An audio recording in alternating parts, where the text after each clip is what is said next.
Good morning बच्चों।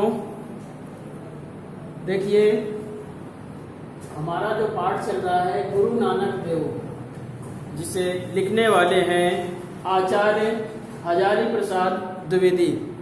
द्विवेदी जी ने सिख धर्म के प्रवर्तक या संस्थापक गुरु नानक देव जी के बारे में बड़ी ही रोचक बातें बताई है। बताया कि गुरु नानक देव जी ने कैसे अपने मधुर वचनों के द्वारा इस समाज में फैले हुए कुसंस्कारों को नष्ट किया। आगे इसमें यह बताया गया, जो आज हमें जानना है, उनका मत था कि विश्व का परित्याग कर संन्यास लेना ईश्वर की दृष्टि में आवश्यक नहीं है। इस पैराग्राफ को आज हम लोग पढ़ेंगे। संकेत हमने डाल दिया।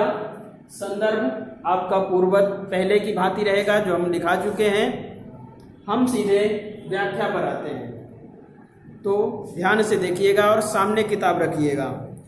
उनका मत था कि विश्व का परित्याग कर संन्यास लेना ईश्वर की दृष्टि में आवश्यक नहीं है। परित्याग माने छोड़ देना, मत माने मानना या विचार। उनका विचार था या उनका मानना था कि हमें ईश्वर की प्राप्ति के लिए ये जरूरी नहीं कि हम क्या कर दें, संसार को छोड़ दें। उनके लिए तो धार्मिक संन्यास तथा भक्त व गृहस्थ सभी समान है। उनके लिए, किसके लिए? परमात्मा के लिए। गुरु नानक देव जी ने बताया कि परमात्मा के लिए संसार में जो भी इंसान हैं, चाहे वह संन्यास रूप में हो, चाहे भक्त के रूप में हो, चाहे गृहस्थ के रूप में हो, तीनों ही रूपों में उन्होंने समान माना है। कौन कहते हैं? गुरु नानक देव जी कहते हैं। किसके लिए? परमात्मा के लिए। कि परमात्मा के सामने चाहे एक गृहस्थ व्यक्ति हो, चाहे एक सन्यासी व्यक्ति हो, चाहे एक भक्त व्यक्ति हो, सभी समान हैं। उन्होंने मृत्यु पर्यंत हिंदू मुसलमानों के तीव्र मतभेदों को दूर करने की सफल चेष्टा की है। आगे बताया कि उन्होंने, किसने? गुरु नानक देव। आचार्य हजारी प्रसाद द्विवेदी जी कहते हैं कि गुरु नानक देव जी ने अपने पूरे जीवन काल में, जब तक मृत्यु नहीं हो गई, पूरे जीवन काल में किनके मतभेदों को दूर करने का प्रयास किया है? हिंदू और मुसलमानों के बीच। क्योंकि वह ऐसा समय था कि बाहरी धर्म के लोग दूसरे धर्म के लिए, क्योंकि यहाँ सनातन धर्म ही चल रहा था भारतवर्ष में। इस भारतवर्ष में सनातन धर्म ज़्यादातर फैला हुआ था, किंतु विदेशों से अन्य धर्म के लोग आए और उनमें सबसे प्रमुख थे मुस्लिम धर्म के लोग। इन दो धर्मों के बीच टकराव उत्पन्न हुआ, अनेक प्रकार के मतभेद दोनों के बीच उत्पन्न हुए। तो इन्हीं मतभेदों को दूर करने का सफल प्रयास किसने किया है? गुरु नानक देव जी ने किया है। इनके शिष्यों में हिंदू और मुसलमान दोनों ही थे। क्या मानना है? गुरु नानक देव जी के जो शिष्य थे, सिर्फ हिंदू धर्म या सिख धर्म या ईसाई धर्म या मुस्लिम धर्म के नहीं थे, सभी धर्मों के, हिंदू धर्म और मुस्लिम धर्म दोनों ही धर्मों के शिष्य इनके पाए जाते थे। इनके अनुयायी बाद में सिख कहलाए, और ये हिंदू और मुस्लिम धर्म मानने वाले जो लोग गुरु नानक देव जी को मान रहे थे, वही बाद में चल करके सिख धर्म के लोग कहलाए। और उनके सिद्धांतों को ग्रंथ साहब में संग्रहित किया गया, और उनके दिए गए जो प्रवचन थे, जो ज्ञान था, उस ज्ञान को किसमें? गुरु ग्रंथ साहिब में एकत्रित किया गया है। इसीलिए सिख धर्म का जो पवित्र ग्रंथ है वो क्या है? गुरु ग्रंथ साहब। आइए। धन्य हो हे अगम अगोचर, अलख अपार देव, तुम ही मेरी चिंता करो। जहाँ तक देखता हूँ वहाँ तक, जल में, थल में, पृथ्वी में, सर्वत्र सभी जगह तुम्हारी ही लीला व्याप्त है। घट घट में ज्योति तुम्हारी उद्भासित हो रही है, दिखाई पड़ रही है।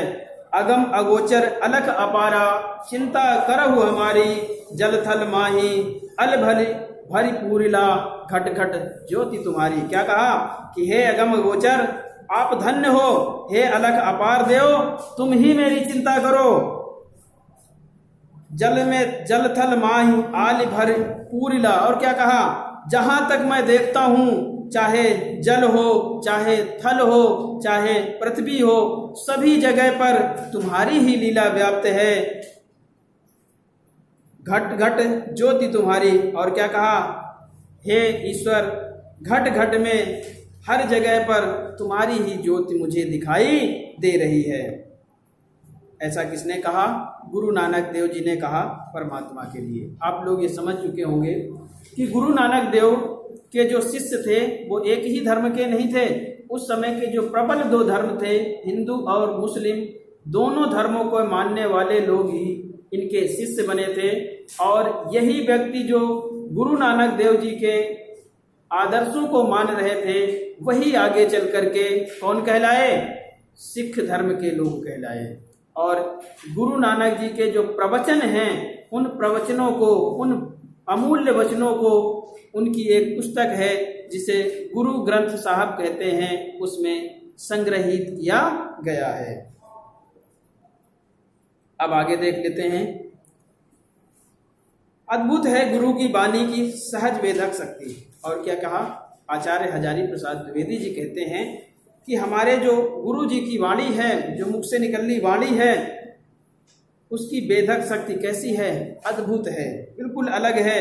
कहीं कोई आडंबर नहीं, कहीं कोई बनाव नहीं, सहज हृदय से निकली हुई, सहज प्रभावित करने वाली अपार शक्ति। उनसे, उनके मुख से निकले हुए जो बोल हैं, जो वचन हैं, उनमें कहीं कोई बनावटीपन नहीं है, कहीं कोई दिखावा नहीं है। साधारण रूप से हृदय से निकली हुई ये लोगों के मन को प्रभावित करने वाली अपार शक्ति के रूप में दिखाई देती है। सहज जीवन बड़ी कठिन साधना है, सहज भाषा बड़ी ही बलवती होती है। उन्होंने कहा कि हमारा जो ये साधारण जीवन है, इस साधारण जीवन की साधना बहुत ही कठिन है। और साधारण रूप से हमारे मुख से निकलने वाली जो वाणी होती है वह बहुत ही बलवान होती है। सीधी लकीर खींचना टेढ़ा काम है। और क्या कहा कि कहीं पर सीधे तरीके से अपनी बात को दूसरे तक पहुंचाना बड़ा ही कठिन कार्य है। गुरु का आडंबर सहज धर्म ऐसे ही सहज वाणी से प्रचारित हो सकता है, किंतु अद्भुत निराभिमान शैली है। कहीं भी पांडित्य का दुर्धर बोझ नहीं, और फिर भी पंडितों को आंदोलित करने वाली वह वाणी धन्य है। गुरु जी ने, द्विवेदी जी कहते हैं कि गुरु जी कहीं पर भी आडंबर का दिखावा नहीं करते। वह अपनी बात को दूसरों तक बड़े ही साधारण तरीके से, सहज तरीके से, अर्थात साधारण तरीके से दूसरों तक पहुंचाते हैं और उनको प्रभावित करते हैं अपनी उस साधारण वाणी के माध्यम से। इसके बाद क्या कहा, पंडितों को आंदोलित करने वाली वह वाणी धन्य है। और द्विवेदी जी कहते हैं कि वह वाणी धन्य है जो अनेक विद्वानों को भी साधारण तरीके से प्रभावित कर देती है। तो अब तक आप लोगों ने ये जाना इसमें कि गुरु जी ने किस प्रकार से अपने साधारण वाणी के द्वारा, साधारण सहज भावों के द्वारा लोगों के हृदय को परिवर्तित किया है। साधारण मनुष्यों के अलावा उन्होंने अनेक विद्वानों को भी अपनी इस साधारण वाणी के द्वारा प्रभावित किया है। इसीलिए द्विवेदी जी कहते हैं कि गुरु जी की वह सहज और साधारण जो वाणी है वह धन्य है। ठीक है बच्चों, तो आज का पैराग्राफ यहीं तक रखते हैं। इसके आगे कल हम लोग कंटिन्यू करेंगे। धन्यवाद।